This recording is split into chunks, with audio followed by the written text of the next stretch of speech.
Bem,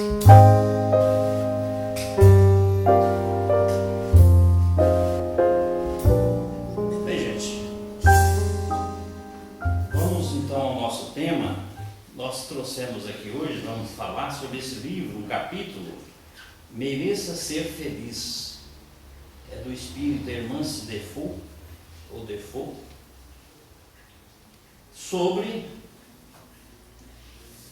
obsessão e orgulho.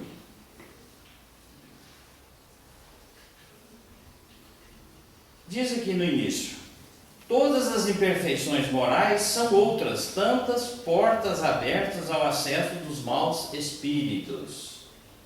A que, porém, eles exploram com mais habilidade é o orgulho. Por quê? É a que a criatura menos confessa a si mesma. Então, nos diz aqui, está no Livro dos Médiuns, capítulo 20. Nos coloca como sendo a obsessão um dos fatores predisponentes às obsessões. Um deles é o orgulho. Então foi isso que a autora aqui coloca para nós nesse capítulo, com muita propriedade.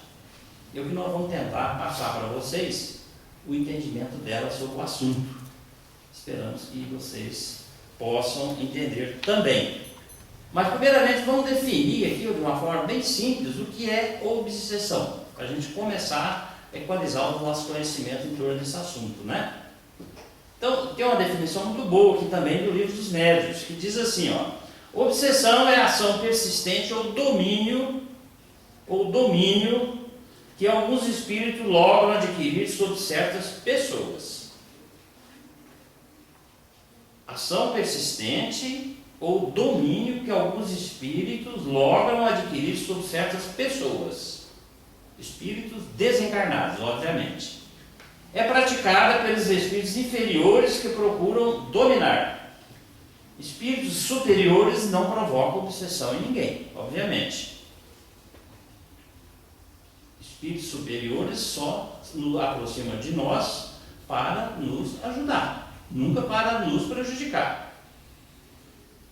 Apresenta caracteres muito diversos, desde a simples influência moral, sem perceptíveis sinais exteriores, até a perturbação completa do organismo e das faculdades mentais. Então são gradações das obsessões. De uma simples influência que a gente não consegue percebê-la exteriormente pelo comportamento da pessoa, até perturbação completa do organismo e das faculdades mentais. São gradações que a obsessão vai adquirindo. Perfeito, gente? Então, obsessão é essa influência que os espíritos exercem sobre nós, que muitas das vezes nós nem percebemos, nem identificamos como sendo uma obsessão. Ela é muito sutil no primeiro momento. E a irmã se vem nos dizer aqui, para complementar o que nós dissemos. Ela diz assim: a obsessão é um fenômeno da vida mental independente da mediunidade. Independe da pessoa ser médium ou não. Entendida aqui mediunidade ostensiva. Independe. Pode ser obsediadas quaisquer pessoas, desde que haja um processo de domínio mente a mente. Conquanto essa seja uma verdade clara e assentada no princípio natural das leis vibratórias, costumeiramente associa-se a presença da obsessão somente naqueles que são portadores de faculdades extrasensoriais. Acham que apenas médiuns pode ser obsediado. E não é verdade. Qualquer pessoa, seja médium no sentido ostensivo da mediunidade ou não, podemos sofrer influência dos espíritos, e sofremos muito, às vezes sem perceber ou sem admitir que estamos sendo influenciados pelos espíritos. Nos médiuns, nesses chamados médiuns ostensivos, graças à sua facilidade de captação, que foge à escala comum das percepções humanas, eles têm uma percepção maior do que a nossa, que eu não sou médico, por exemplo, eu não converso com os espíritos, eu não percebo os espíritos, eu não sinto de forma objetiva os espíritos. Então, logo, eu não sou um médium ostensivo, mas nós somos intuídos pelos espíritos, somos influenciados pelos espíritos de uma forma sutil, através das ideias que surgem na nossa mente, que muitas das vezes a gente não sabe, será que essa ideia é minha ou não? A gente fica em dúvida. Aquela história, quando eu quero ir para o boteco beber, eu sou um alcoólatra, eu fico naquela dúvida, será que eu vou ou será que eu não vou? Então tem uma turma dizendo para mim, vai, e a outra dizendo não vai, e eu vou tomar uma decisão sobre qualquer vício. Eu disse aqui o álcool, por exemplo. Então esses espíritos nos ajudam a tomar essa decisão em tudo na vida. Eles vão nos ajudar. Para o bem, não são obsessores. Para o mal, são os obsessores. Que por motivos vários, eles nos acompanham e permanecem muitas das vezes ao nosso lado, na nossa vida do dia a dia, na nossa casa e por lá fica. Continuando. Contudo, essa patologia espiritual é expressa de formas subliminares, a obsessão, muito sutil, em quem não possua sensibilidade mediúnica, tornando-se um quadro de difícil diagnose, pelas expressões sutis que alcança. Existe, a gente diz, existe uma loucura silenciosa, ou uma loucura controlada, cometendo muitas criaturas fortes indicadores de presença de um adversário que torpedeia os campos do pensamento e do sentimento. É óbvio que, por outro lado, também, nem tudo é obsessão, nem tudo é influência espiritual. Nós não podemos, temos que fazer esse discernimento. Briguei lá com minha esposa. Deve ser os obsessores. Vou lá no centro para fazer um descarrego. Não tem nada a ver com o obsessor, porque o caboclo é duro na queda. Pode até ser, os obsessores podem até chegar depois da desavença formada, de um ambiente conturbado. Como diz na gíria, é um prato cheio para eles se aproximarem, seja nossos conhecidos ou não, porque ali terá algo que lhes interessa.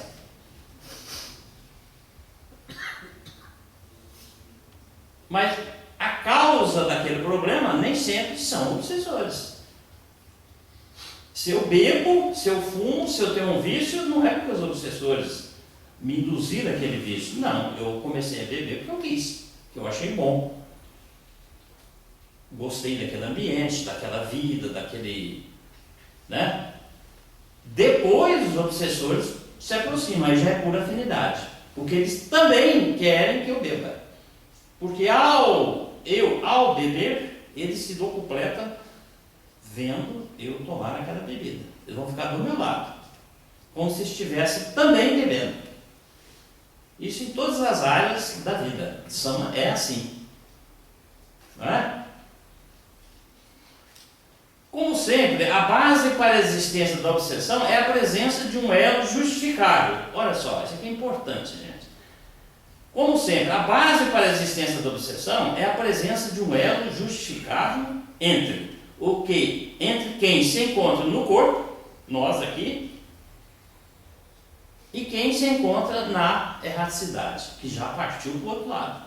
Tem que existir uma afinidade entre nós e eles, algum interesse. Eu dei o exemplo da bebida. São ex-alcoólatras, que ainda nem perceberam que morreram. Qual o ambiente que o alcoólatra vai procurar? Um ambiente onde existem pessoas bebendo, que era o ambiente que ele mais gostava na vida dele.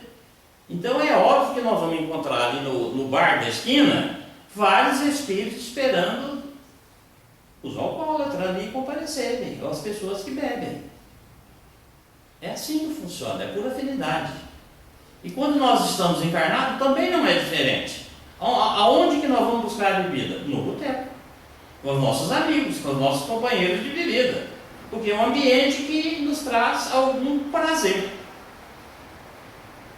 Se eu tenho um desvio na área do sexo, é por ali que os espíritos vão também nos procurar. São nos motéis, são nesses ambientes.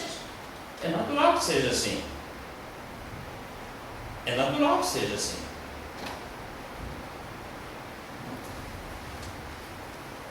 Pode ser um insucesso de outras vidas, um vício do presente, uma busca comum de ideias inferiores. Tudo isso é causa para obsessão. Mas uma sintonia decorrente de más escolha, um interesse partilhado por ambos e outras tantas causas que unem as almas na paixão e na vingança, no ódio e no egoísmo, gerando a dependência e posse. Então, isso são algumas causas de obsessão. Pode ser um desafeto dessa vida ou de vidas anteriores a esta, que vem, se aproxima de nós com o objetivo de vingança. São pessoas que nós prejudicamos e não reparamos ainda esse erro. Elas estão do outro lado e nós agora estamos aqui. Eles vêm com o objetivo de vingança, pelo ódio que eles nutrem. Então, nesse caso, vocês percebem que o obsessor é a vítima, ele não é. A vítima não somos nós, não é o obsediado que aqui comparece, é ele. Fomos nós que o prejudicamos em vidas anteriores.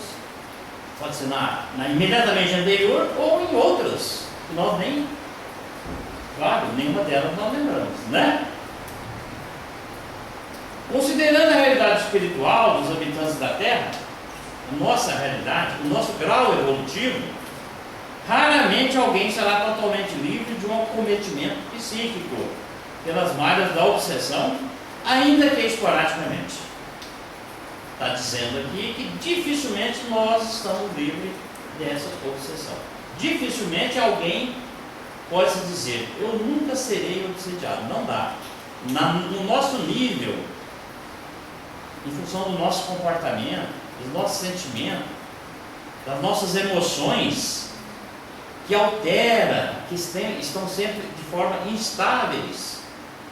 Nós estamos bem aqui dentro, ao que nós saímos ali fora, a gente já muda de comportamento. Basta alguém no trânsito nos irritar. A gente vira um leão. É assim. Então a gente oscila ainda muito. As nossas emoções, nós não controlamos as nossas emoções. Nós não controlamos, nós não conseguimos ainda esse controle. Fala, eu sou o que eu sou 24 horas. Não, nós não conseguimos. Eu estou bem aqui. Ali, se eu esbarrar no outro, já a coisa complica. A gente oscila, né? Assim nós somos. Então, em função disso, nós somos muito sujeitos a essas obsessões. Muito sujeitos. Todos nós. Mas aqui na frente, ela vai nos falar do orgulho como um predisponente à obsessão. Um fator predisponente à obsessão é o orgulho.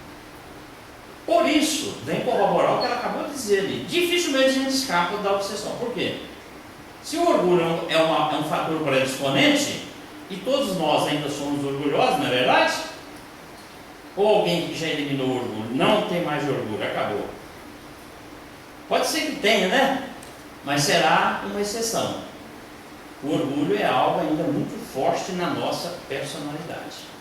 Muito forte. Então, mais um motivo, mais um fator predisponente à obsessão. Mas o que é orgulho? Vamos ver o que é orgulho, para a gente equalizar o nosso conhecimento sobre isso aí. Se vocês não sabem, se nós temos dúvida se nós somos orgulhosos ou não, Vamos fazer um testezinho aqui agora. Nós vamos descobrir, vocês vão descobrir se vocês são orgulhosos ou não. Aqui tem uma definição muito boa. Diz assim: orgulho, né, é um termo pejorativo quando se refere a um sentimento excessivo de contentamento que uma pessoa tem a respeito de si mesma, de acordo com as suas características, qualidades e ações. Esse orgulho.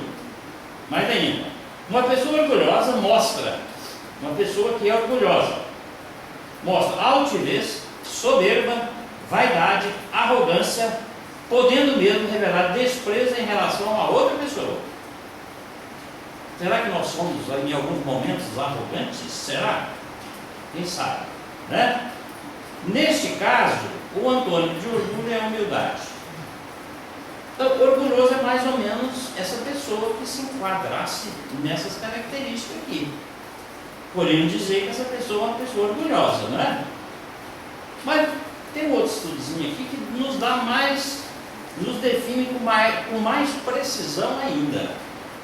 Que diz assim, ó: o orgulhoso não reconhece os seus erros e não aceita repreensão. Ficou mais claro agora, né? Agora clareou, agora encaixou. Porque é exatamente o que eu sou. O orgulhoso não reconhece os seus erros e não aceita repreensão, principalmente repreensão. Ah, não dá. Vai me pagar saco? Já, né? Já avisa logo. Comigo não. Ele não admite. É uma característica do orgulhoso. Ele faz de tudo para não ser chamado a atenção. E aparentemente é porque ele não quer desagradar ou decepcionar. Aparentemente. Mas, na realidade, ele não quer passar pela humilhação de ser corrigido. É isso que ele não quer. É uma característica primeira do orgulhoso. Uma outra, muito interessante. O orgulhoso não pede ajuda. Viu? Como? Né? O orgulhoso não pede ajuda. E quando pede, é porque é tarde demais. Quando não tem mais, volta. Já caiu em pecado. A vaca já foi para o brejo. Ele já está numa situação difícil. Já se está preparando, já se está separando do marido. Dá um exemplo. A mulher já está separando do marido. Já brigou, já houve a desavença total. Quando muito, aí ela vai para sua amiga pedir um aconselhamentozinho. Mas até então, né? Continua aqui. Já fez o que não devia. Nessas situações a gente se submete a se dirigir a uma pessoa, pedir uma ajuda, pedir um conselho, que é coisa que o orgulhoso tem muita dificuldade de fazer. Outra característica: o orgulhoso não pede perdão. O orgulhoso não pede perdão. Ele até pode se arrepender, mas não é capaz de expor o seu arrependimento. É muito humilhante para ele. Prefere fingir que nada aconteceu. O orgulhoso não se submete facilmente. Não se submete facilmente.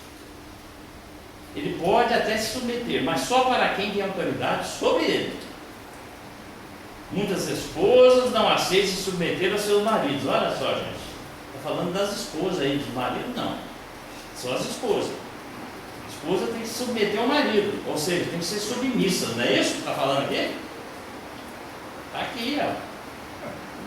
E não é, por favor, passa a ser. A ideia aqui é outra. Vamos entender os dois gêneros aqui, né? A esposa ou o esposo, é óbvio, né? Submissão aqui também não é naquele sentido de se diminuir perante o outro, não é nada disso, né? Vocês sabem que não. O orgulhoso não submete facilmente, ele pode até se submeter, mas só para quem tem autoridade sobre ele. A gente tem dificuldade, gente. Por isso, dada essa dificuldade, uma característica forte do orgulhoso, que não está aqui, é mentira. A gente mente demais, vocês já perceberam? Porque a gente não consegue contar a verdade. A gente tem dificuldade para assumir a verdade. Essa verdade que a gente tem dificuldade para contar, ela não é boa. Quando é boa a gente conta, é claro que conta. Mas quando é ruim, o que você faz? Mente. É o orgulho que não deixa a gente. Olha, infelizmente, pisei na bola. Falei de você ontem, falei mal do Raimundo. Não devia, Raimundo, não falei. Não, isso não existe na cabeça de ninguém. O cidadão chega em casa de madrugada, vai dizer para a esposa onde ele estava? Não vai. E ela ainda pergunta, onde é que você está? É claro que não vai dizer. Por que pergunta, meu Deus do céu? Não adianta. Ele vai mentir. Ele vai, claro que ele vai mentir. Vai dizer onde ele está? Não dá, né? Complicado. Então, é uma característica muito contundente do orgulhoso. Hoje a gente mente. O que é mentira? Por que a gente mente? Porque a gente quer passar uma imagem para alguém daquilo que nós não somos. Então eu tenho que mentir. Eu tenho que mentir. Se eu chego aqui com um carro muito bonito, eu tenho o objetivo de aparecer para aquele carro, eu vou mentir que aquele carro é meu. Eu vou mentir. Porque o meu objetivo, a minha intenção é parecer que eu tenho um carro daquele jeito. Então você tem que mentir. E a gente vai mentindo cedo da tarde à noite. Não é assim? Todo mundo aqui mente, gente. A gente mente por si, mente no telefone. Fala que eu não estou. Fala para o filho. Filho, fala que o papai saiu. É o cobrador, né? Já está mentindo. E o filho aprende a mentir também. E a gente vai mentindo a vida toda. Decorre do orgulho. A gente não consegue assumir o que a gente realmente é, né? O orgulhoso gosta de sua independência. O orgulhoso gosta de sua independência. Aliás, ele odeia depender dos outros. O orgulhoso quer tudo do seu jeito, porque pensa que sabe que é o melhor. Então, gente, uma pessoa orgulhosa, resumindo tudo isso aqui, é aquela pessoa que se acha melhor do que as outras. Isso é uma pessoa orgulhosa. Então, se nós quisermos saber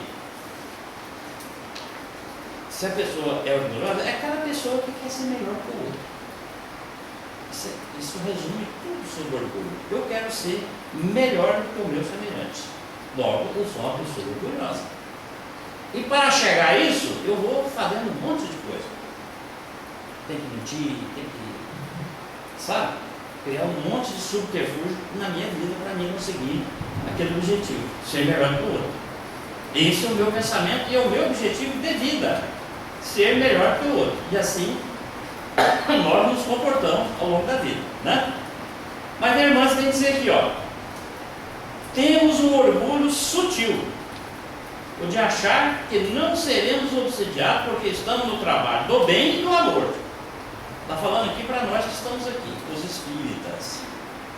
Estou fazendo bem, estou trabalhando no centro espírita, estou participando da campanha, logo o obsessor passa longe de mim. Ledo engano, não é bem assim. Eles nos obsidiam não pelo que nós fazemos, mas pelo que nós somos.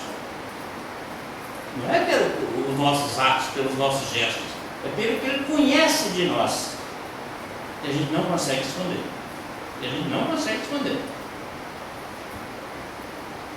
Outros porque nunca viram ou ouviram nada de sobrenatural. Logo, eu não sou obsediado. Nunca vi espírito, logo não tem obsessão comigo. Não é bem assim também, né? Desconhecemos os sensíveis mecanismos da vida paranormal. Asseveram que se encontram livres e protegidos de semelhantes sintomas espirituais infelizes. Esse é um conceito muito dogmatizado para assuntos da vida espiritual. Cresço protegido a troco de algumas penitências, entre aspas, está aqui, algumas penitências, eu vou fazer alguma coisa para ver se eu me livro daquela situação tal ali, né? Uma reminiscência do religiosismo milenar. Esses são costumes, poderia dizer, igrejeiros nossos ainda, né? Nós estamos muito ainda Está muito arraigado em nós esses costumes igrejeiros que nós trouxemos das religiões tradicionais e continuamos ainda, não paramos para pensar nisso, né? Então a gente vive muito nas aparências.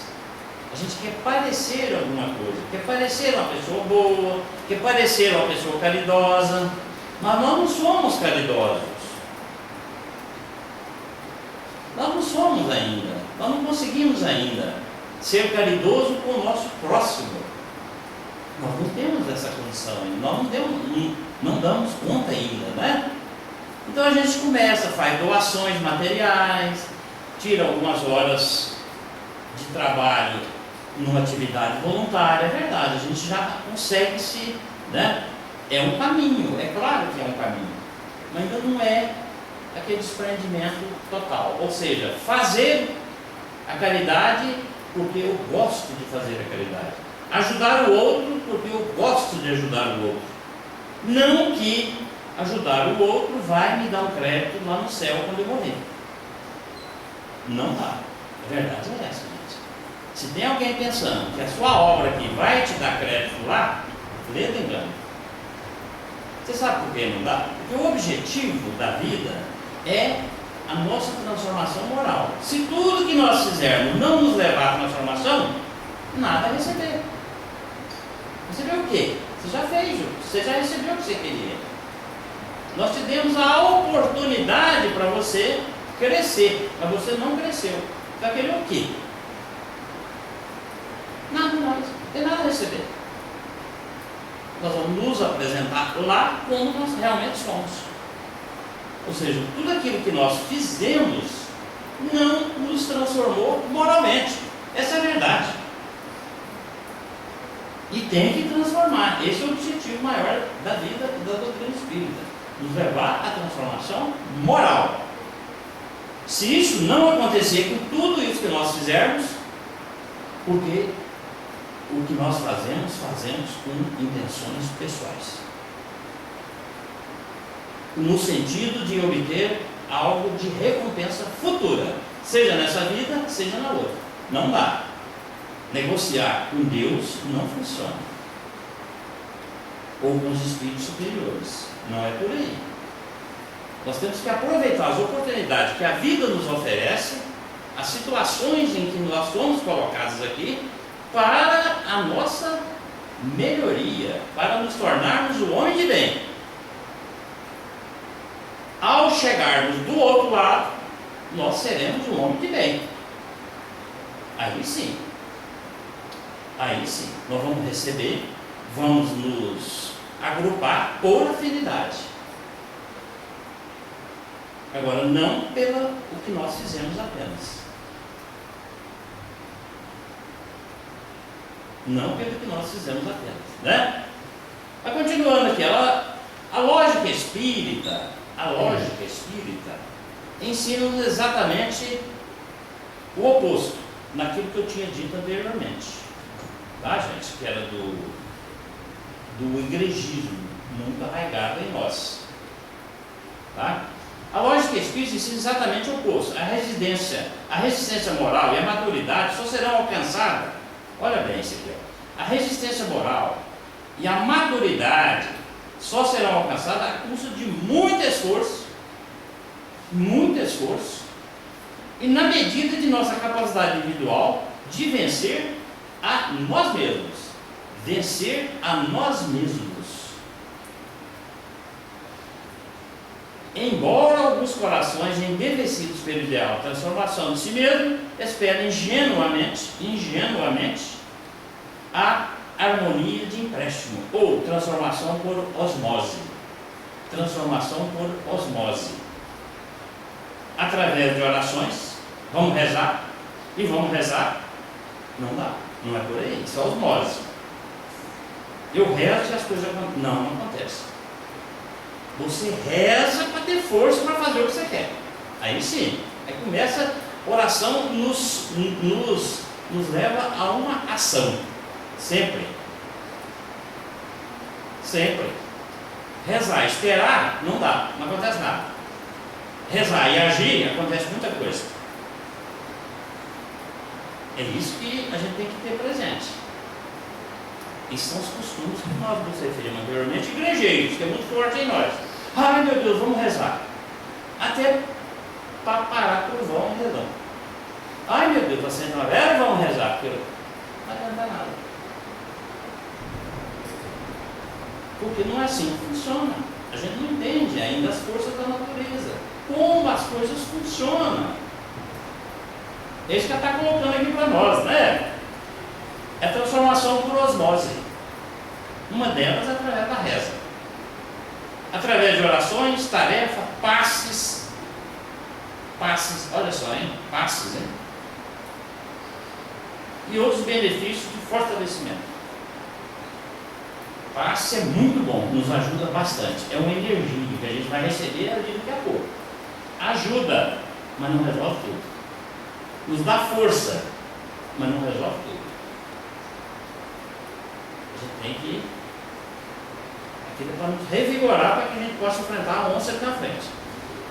Há mais um combate. É isso. A onça está lá, temos que pegar. Agora vamos tomar um passo ali, que agora eu volto, aí eu mato ela.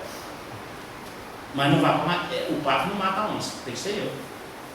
Ninguém resolve os nossos problemas. Tem que ser nós. Por quê? É resolvendo os problemas que nós crescemos. Por isso que a gente tem problema. Percebeu? Como é perfeita a lei? Se nós não tivéssemos nenhum problema na vida, nós não sairíamos do lugar sob o ponto de vista moral. E nem intelectual também. E nem intelectual. Por isso nós temos que saber tudo e nos tornarmos boas pessoas. Nós estaremos cumprindo o objetivo da vida, o objetivo da nossa vinda aqui nesse planeta. Que é essa. Nos tornarmos homens de bem. E mulheres de bem também. Viu? Para não esquecer do verbo, senão. Não é, gente?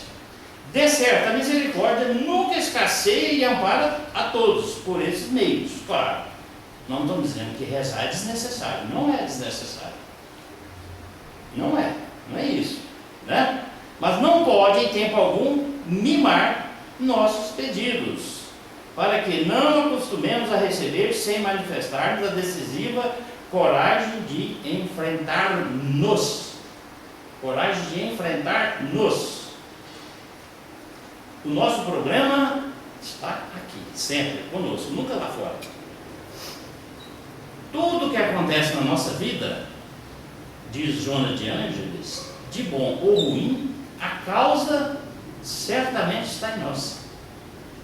A causa está em nós. Tudo. Senão Deus não seria justo. E Ele é. Eu não posso sofrer porque alguém está fazendo eu sofrer. Não pode. Não dá. Eu sofro porque eu me deixei sofrer. Eu me envolvi numa situação e estou sofrendo hoje. Então, nesse sentido, nós podemos afirmar, gente, que o sofrimento é opcional. Sofre quem quer. Ah, mas não pode? Pode. Sofre quem quer. Sob o ponto de vista moral que eu estou colocando, né? Se uma pessoa me dirige uma ofensa, eu tenho duas alternativas. Que eu vou tomar uma decisão. Ou vou me ofender com aquela pessoa, com a ofensa dirigida a mim, ou não vou me ofender. Se eu não me ofendo, eu não sofro.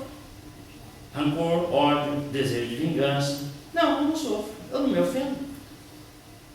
Se eu me ofendo, eu vou sofrer.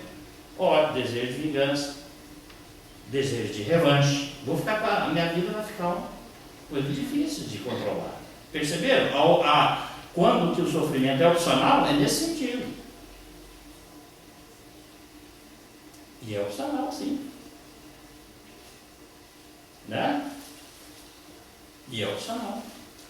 Então, a gente sofre muito por falta de conhecimento do mecanismo da vida. Mas é assim que a gente cresce, não tem outro meio. Os bons espíritos sempre estão nos aconselhando. Para cá, para lá, para cá. E a gente às vezes não ouve. A gente tem o livre-arbítrio, que é o poder de nós tomarmos decisão. Né? Eles não interferem. apenas nos fazem sugestões, boas ou ruins. Se for ruins, é o que nós chamamos aqui de obsessores. Mas sempre é uma decisão nossa. Se eu vou lá para o bar beber, é uma decisão que eu tomei. Ninguém tomou ela por mim. Alguém pode até me sugerir, me convidar. Agora, a decisão é minha. Se alguém me sugerir, você deveria suicidar-se, os espíritos dizerem para mim, a vida está tão ruim, eu acho que devia suicidar. É aquela ideia começa a vir na minha cabeça. Eu vou me suicidar, eu vou me suicidar, eu vou me suicidar. A vida está ruim, a vida não tem jeito. E tem outra turma dizendo, não faça isso, não faça aquilo, não faça isso. Não é assim, você pode superar, você tem que lutar. E eu vou tomar uma decisão, não vou? Então eu tenho uns obsessores de um lado e os espíritos, os bons espíritos ou protetores de outro. E eu tomo a decisão. Suicídio. Pronto, o problema é teu. Foi uma opção que você fez. O sofrimento daí decorrente é um problema de cada um. Não é? É, pronto. Você que decidiu, eles apenas sugeriram. E eu tomei a decisão. Tudo na vida é assim. Por isso, a gente pode afirmar mesmo. Tudo que acontece conosco, de bom ou de ruim, a causa está em nós. Porque senão Deus não seria justo. É o livre-arbítrio, né? Livre-arbítrio. Graças a Deus nós temos livre-arbítrio. Para que a gente pudesse ter esse livre-arbítrio, nos foi dado conhecimento do certo e do errado. E ele as nossas faltas, em função desse livre-arbítrio, elas são, vamos dizer assim, medidas ou qualificadas em função do que nós conhecemos. Elas não são quantificadas, são qualificadas em função do que a gente conhece, para ver a nossa culpabilidade perante aquela falta ou aquele pecado que nós cometemos, né? Então o selvagem lá, ele mata o companheiro dele, o irmão, a falta que ele comete, a gravidade da falta dele é diferente da nossa de cá. A gente mata com conhecimento de causa. Ele mata por outros motivos. Pela ignorância, por falta do conhecimento, por falta de visão de vida futura. A gente tem tudo isso e comete um erro desse. A nossa responsabilidade aumenta à medida que o nosso livre-arbítrio também aumenta. Então nós ascendemos em conhecimento, o livre-arbítrio aumenta, vai dilatando cada vez mais, só que a nossa responsabilidade vai aumentando também. É perfeito. Mas como eu aumento em conhecimento, logicamente eu vou errar menos. E vou errar menos, e vou errar menos, e assim nós vamos evoluindo. É assim que se dá a evolução. Né? Mas ela continua aqui, irmãs. O pensamento fixo, as decepções prolongadas, que se tornam mágoas, o rancor que guardamos por alguém, as tendências que lutamos para superar, as intenções desonestas e ocultas, são alguns vícios que ela está colocando, que nós muito bem conhecemos, né? Ninguém aqui desconhece isso. O interesse pessoal a custo de prejuízo de alguém, interesse pessoal e prejuízo de alguém. Os gestos menos felizes, o excesso de velocidade no trânsito, a intransigência de não aceitar as faltas alheias, a gente não admite, porque a gente não sabe ainda, dada a nossa arrogância, né? A gente não sabe conviver com as faltas alheias. Nós não temos ainda esse lado tolerante. A gente descarta logo, não quer mais relacionamento com aquela pessoa e tal, e são por aí. A intransigência de não aceitar as faltas alheias, a presunção de supor-se melhor em tudo, a irredutibilidade das opiniões pessoais, a fofoca. Irredutibilidade da opinião pessoal é aquela pessoa que tem dificuldade de mudar de opinião. Ela não consegue mudar de opinião, é muito difícil. Ela entra naquela discussão e ela não sabe voltar mais. Realmente, você me desculpa, eu me equivoquei aqui. Não dá, ela vai embora. Tem dificuldade. O que é isso? O orgulho. O orgulho não deixa ela voltar. É o orgulho presente. O outro é aquele que não leva desaforo para casa. Não tem esse ditado? Eu não levo desaforo para casa. Orgulho. Né? A presunção de se pôr-se melhor em tudo, a redutibilidade opinante, a fofoca. As pessoas fofoqueiras. Tem gente que vive de fofoca, de intriga, da maledicência. É um vício que traz, todo vício traz prazer. Não seria vício, senão nós não viciaríamos. Então todo vício traz prazer. Você não vicia numa coisa ruim, que não te traga um prazer. Você bebe porque traz prazer. Você fuma porque traz prazer. Você usa cocaína porque traz prazer. Você fofoca porque você acha bom. Você faz uma fofoca e recebe fofoca. É uma troca. É uma troca de arquivo aí. A gente bate um arquivinho para lá e recebe outro arquivinho para cá. A gente fala mal do outro por inveja. Normalmente é por inveja. Todo invejoso e maledicente. Toda pessoa invejosa gosta de falar mal do outro. Para denegrir a imagem do outro. Que ele se acha melhor que a dele. Então ele quer diminuir a do outro. Isso é inveja. Não é cobiça, não. Querer a coisa do outro. Isso é mais rasteiro ainda, né?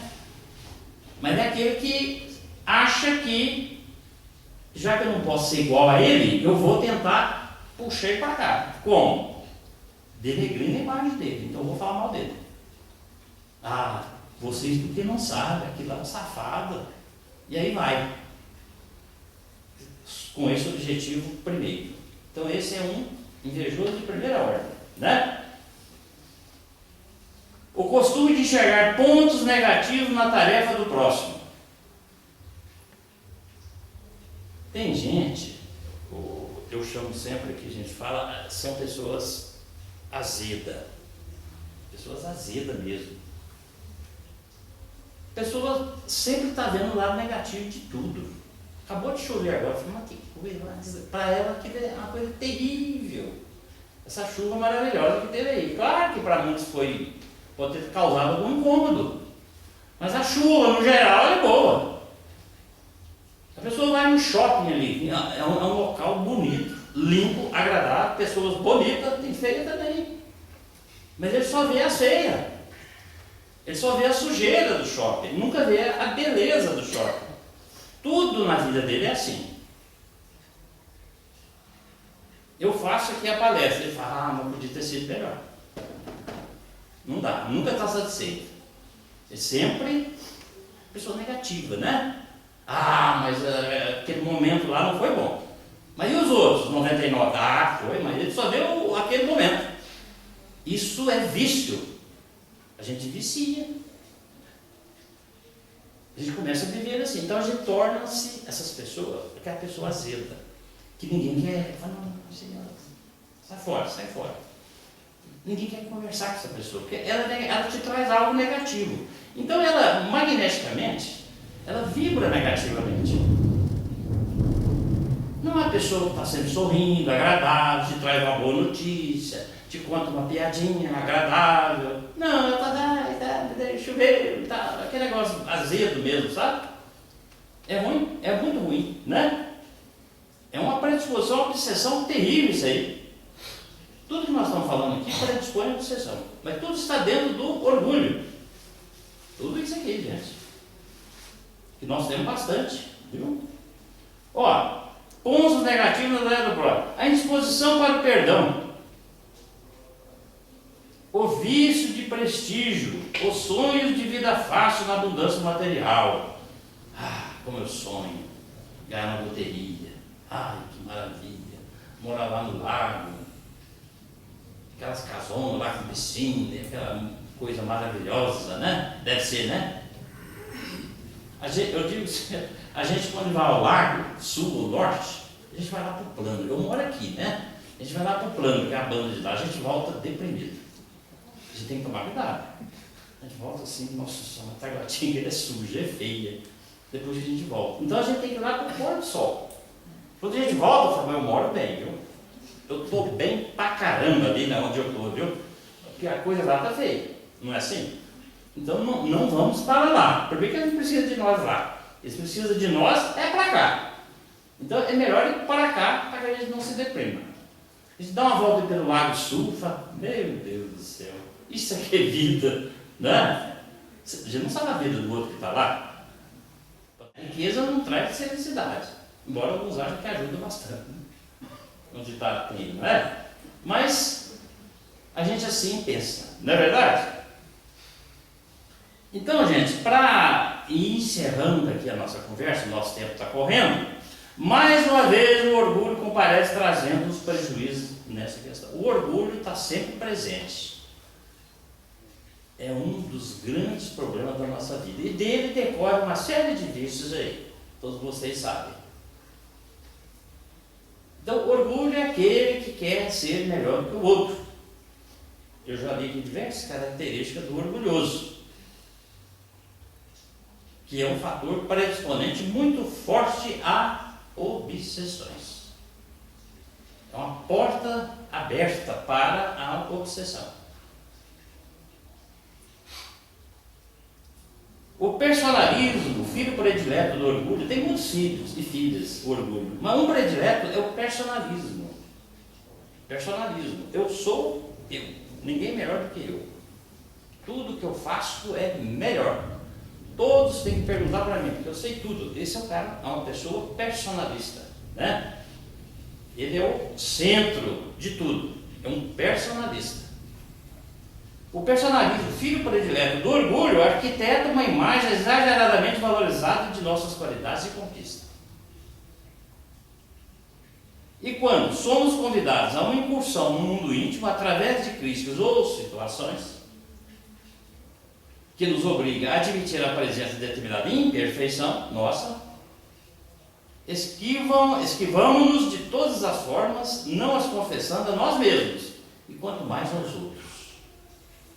Tem vícios, gente, que a gente não confessa nem pra gente. Um deles é a inveja.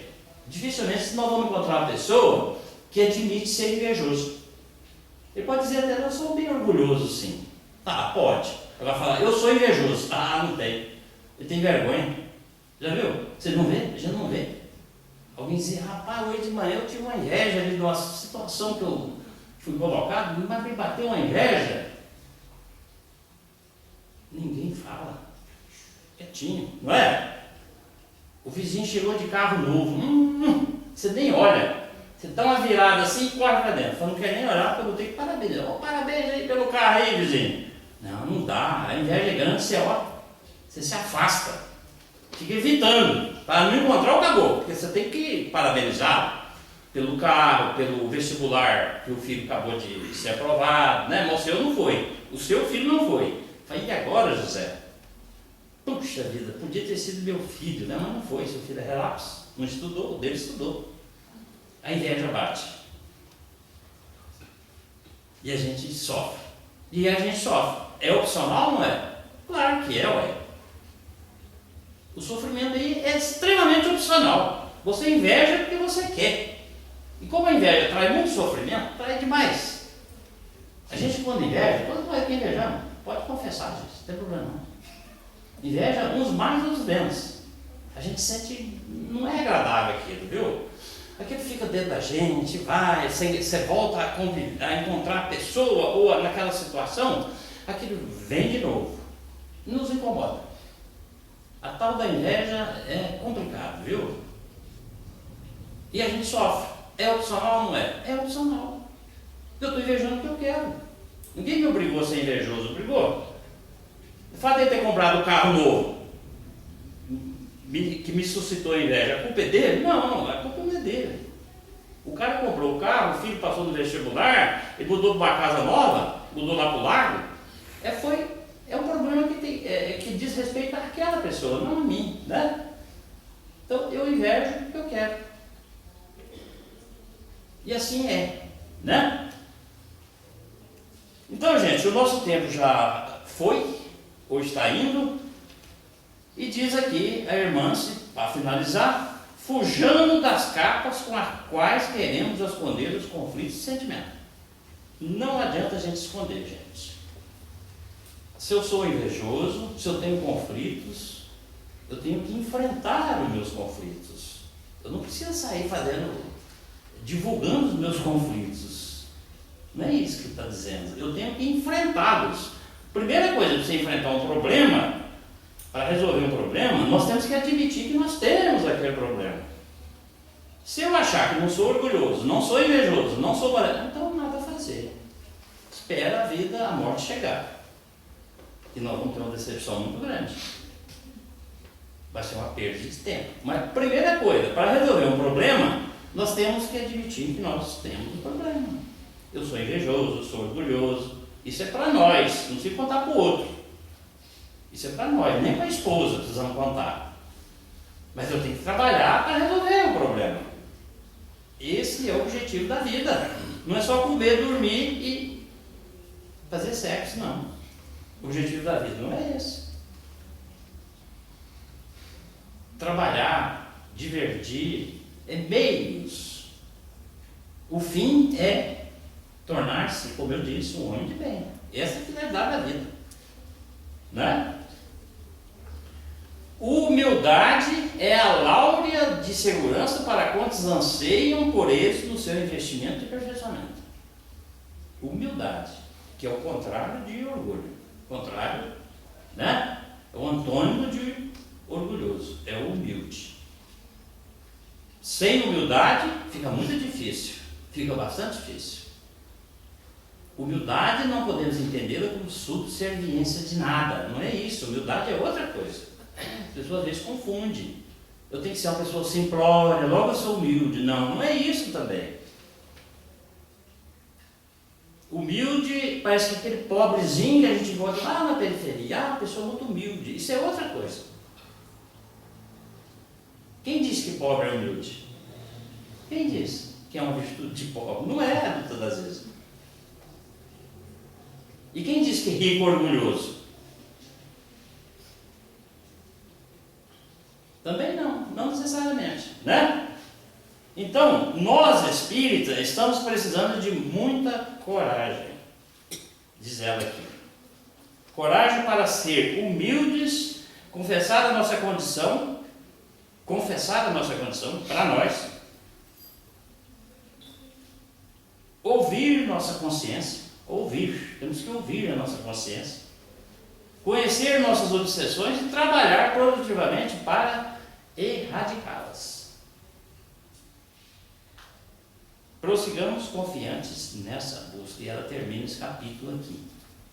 E eu termino também a nossa breve explanação aqui sobre orgulho e obsessão, que, volto a frisar, a obsessão, o orgulho é um fator predisponente à obsessão.